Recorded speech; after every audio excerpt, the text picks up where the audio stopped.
a children's treasury of Chassidic tales, The Peddler and His Promise.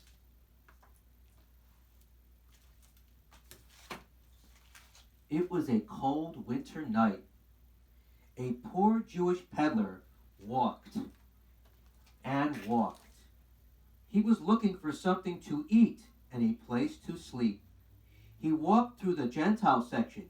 Lights were still burning in the tavern and in a few houses, but the peddler did not stop. He walked on to the Jewish section of town. There, a light burned in only one house only. The peddler walked up and knocked softly. The man didn't know it, but the man who opened the door was Reb Yechiel Meir, the rabbi of the whole town of Goshtinin. The rabbi's wife and family were sleeping, but Yechiel Meir was sitting up late studying Torah. Baruch haba, said the rabbi, and he welcomed the peddler into his house. The rabbi seated the guest by the fire and brought him something to eat.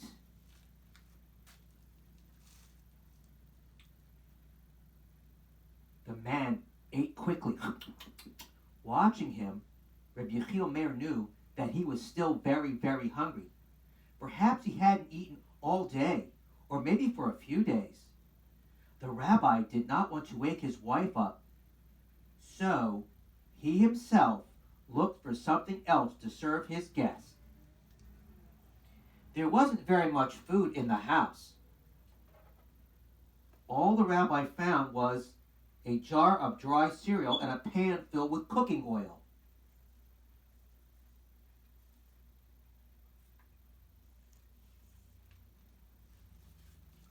Nevertheless,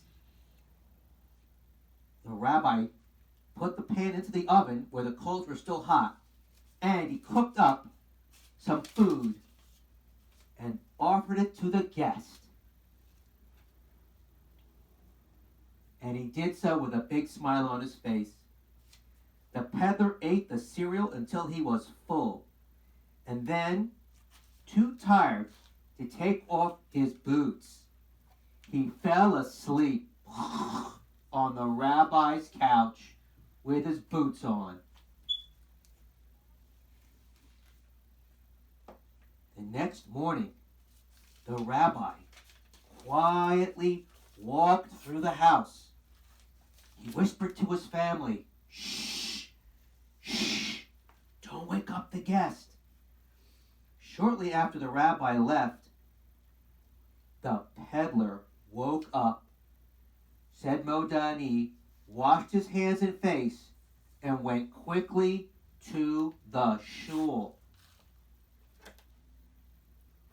Once inside the shul, he began to look around.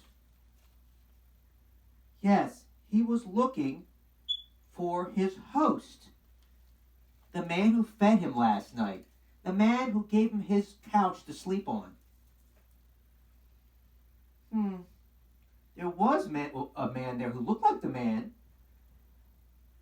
but he was sitting in the rabbi's seat and was taking off his towels and folding it. That's him, the peddler thought. That's the man who invited me to his house last night. But why is he sitting in the rabbi's seat? Why? He went over to a young boy and said, "Young boy, why is that man sitting in the rabbi's seat?" The boy said, "Why shouldn't he? He is the rabbi." The peddler felt terribly ashamed.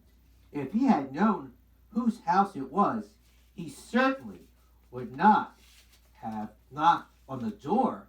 And when the peddler thought of how the great rabbi cooked for him, he felt even worse. Oh no!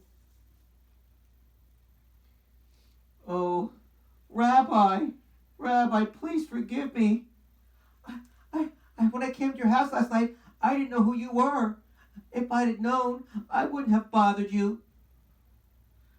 "But you've done nothing wrong. You've done nothing wrong, said the rabbi. There's nothing to forgive. Yes, there is.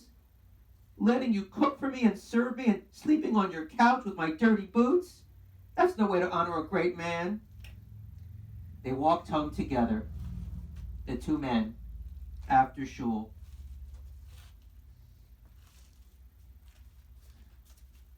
They sat down, and the rabbi explained to him, you were hungry, and so you ate. You were tired, and so you slept. If you insist, I'll accept your apology, but only if you promise me something. Oh, Rabbi, I promise, I'll do whatever you ask. This is what I want. I'll only accept your apology if you promise me that the next time and every time you come to my town of Gushkinin, you'll stay with me. Because I never have guests. All the rich people take them and leave me with I don't get the mitzvah. So please, will you be my guest? The peddler said yes, of course. The peddler promised that he would. The end.